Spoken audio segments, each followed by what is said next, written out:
Kedive melo madu japono no. Kedive melo madu japono no. Oh man, how you doing? Quick one. This is my first time of resuming the work after coming back from Nigeria, so I'm going to work as usual. And I'm grateful to myself and to all who contributed in one way or the other for my successful journey. Thank you. So, I want to just share quickly with us. It's a thought-provoking, and I want to provoke our people to think, because we have been conditioned from childhood to thank God we have not seen or can see. So I said, they condition us to become grateful morons, grateful idiots, grateful slaves, happy slaves, people that think like suffering is God preparing them for whatever, you know. So they see poverty even as God's will for them, that it is God, you know, trying to test them. God is trying to, you see us, you know, accepting violence and injustice as way of life. It's not. They condition us and tell us that in everything we should give thanks to God. I think it's 1 Thessalonians chapter 4 verse 18, if I'm saying correct. Then you see people, you meet somebody, how are you? Oh, thank God. Thank God I meet you. Thank God this thing did it. Thank God. They keep thanking God they have not seen. But I ask question. Do you thank the security man? You know, the security man that's supposed to secure your life or your property. Do you thank that security man when he failed to secure your property? Do you thank that security man? No. So what has God done for you that you are thanking God? You did something, you succeeded, and you say thank God. And when you fail, automatically you say blame the devil or you blame yourself. But you never blame this God, because they condition you to fear God. That fear of God is fear of the slave have for their slave masters. Slaves fear their masters. Slaves don't love their masters because they have been forced to serve him. So they're just serving him, they're suffering. And they're serving him, you know, whether they like it or not. So you see people becoming morons by faith. Morons by believing in nonsense that was passed down to them. When you say thank God, which God are you thanking? The God that have failed to keep you and your family? You say God is the one keeping you alive. It's not. Pinch your nose and close your mouth. Let us see who keeps you alive. Don't you see, every one of us, we are struggling to breathe. When they put you in a close-up, you know, you begin to complain. You want to get out because you feel like suffocating. You feel like dying. You are the one keeping yourself alive, not any God, not any Jesus. So stop being a grateful moron. I didn't say ungrateful moron, I said grateful moron. You are grateful to whom you have not seen, who have not helped you. There is nothing God has helped you for or with in this world, nothing, zero. God is not the one that gives you life as a coming vehicle. No God will stop you. You are the one that have that power. You have that power in your hand. Why are you giving your power to invisible, imaginary God? Giving that power to beings that don't contribute anything to you. It is your fellow human being you thank when they help you. So tell me what God has done for you, or what God can do for you, or what God will do for you that make you keep thanking God. You see, you suffered and you survived. You say thank God for preserving your life. Where was God before you suffered that? A God that couldn't prevent your rape cannot punish your rapist. He cannot. A God that failed to prevent whatever you suffered, that God cannot help you in any way, in any form. Stop being a moron by faith. Think. Don't live, stop. It's because you are living in fear. That's why you keep swallowing the nonsense they want you to believe and practice. No. Part of being fair, part of being honest is you telling yourself the truth. What has God done for you in reality? Nothing. Everything you say it is the Lord's doing, you are the one ascribing it to God. No God has shown up in your time of suffering, in your time of need. No God has shown up to help you. You are the one that have been doing all that. If you cannot thank the security man that failed to secure your property, why are you thanking God? God that has failed to secure your life. You know what is going on in your family. You know how all of you are suffering in your family. And yet you are saying you are thanking God. God is the one that is keeping you alive.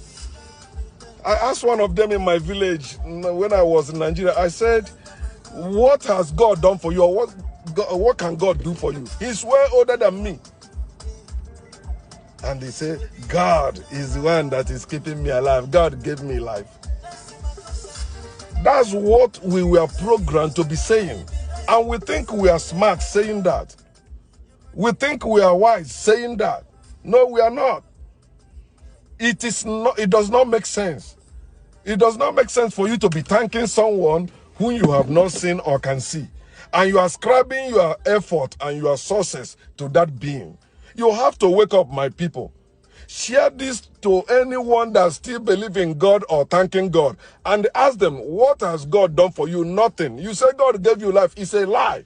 Your children is evidence that it's not God that gives life. It is you. You and your wife had sex, or you and your girlfriend had sex, or you and that man or you and that woman had sex to have that child or to have those children. But you say it is God that gave. God, it is not. If God is the one that gives you children, you don't need any husband, you don't need any wife, you don't need any opposite sex. If God gives children, then you can marry a fellow man or a fellow woman, and God will give both of you children without you adopting any child or adopting children. God is not the giver of life, and God cannot keep life.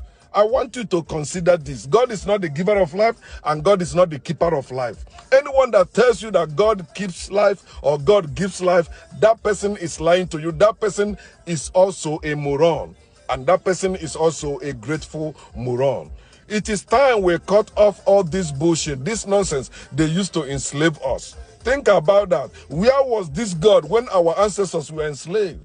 Do you know that we are the first people on this earth? Yet now they have made us to become last people. And many of us are grateful even for the slave master. Some of you say that, some of us say that if not for white men that enslaved us, we wouldn't have good road, education, or that. No, because you are ignorant of what we had. They envied what we had.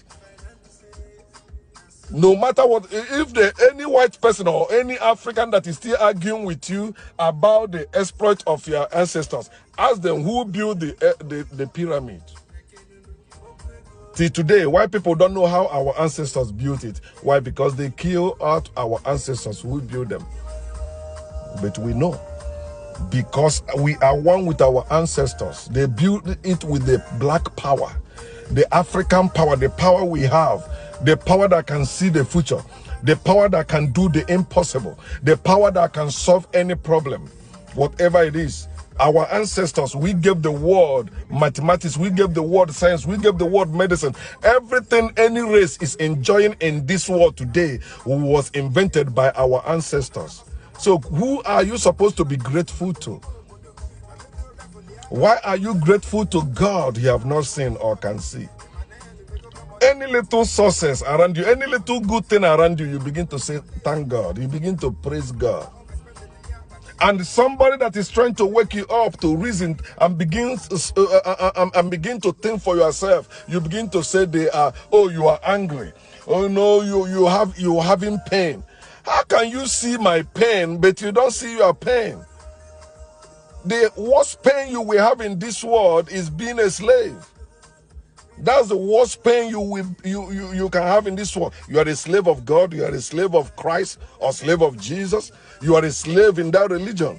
and yet you don't see your pain, but you are seeing the pain of one who does not have pain. Why you always love imaginary things? You imagine God, you imagine Jesus, you imagine somebody else's pain, you imagine somebody else's trouble, ignoring your own trouble, your own pain, your own everything, and saying you are grateful to one God you have not seen or can see. Stop being a grateful moron. It's time for you to think. Stop being a grateful, stupid person. Don't be stupid. Why should you be stupid? You thank somebody that help you. Not somebody they taught you. They taught, when I say taught, in other words, they force you. In other words, they indoctrinated you. In other words, they brainwash you to believe that God exists and that God is the reason why you exist. So now you owe that God thanks. You owe that God worship. You owe that God praise. Come on. Wake up, my people. God is useless in reality, no matter how you say it. Your life is evidence of what I'm saying. There's nothing God can do for you. That's why they lie to you, tell you God will guide you. God will give you strength. God will give you wisdom. God is not giving you anything. You are the reason why you sleep, the reason why you rest, the reason why you take break is for you to regain strength. God is not giving you any strength. God cannot guide you. You are the one that will go after knowledge. You are the one that will do whatever it takes for you to achieve anything you need or you want in this world. Let us wake up and stop praising this useless God. Let us wake up and stop praising this useless Jesus. They cannot keep your life. Look at the Nigerians, like, for example, you see Fulani men killing you, the military men killing you, the Boko Haram killing you. Yet you are arguing there is God. You believe there is God. Muslims believe there is God. You that are killed believe that there is God. The people that are killing you believe there is God. Yet all of you will join together, talking against people like me that said that God does not exist. Your life is evidence of what we are saying. If that God exists, He's supposed to prevent those violence and injustice in the land, but He failed to do so, and He's laughing at the plight at your plight. Look at what is going on. Where is God when you are suffering? He's laughing at your plight, according to Job chapter 9, verse 23. Follow me. Let's go walk, okay? So we will continue. And as wherever you are, I encourage you to enjoy your life. Be grateful to yourself. Don't be a grateful moron. Don't stop thanking any God or any Jesus or any angel or any imaginary being. Thank yourself and thank those that help you to succeed. Peace.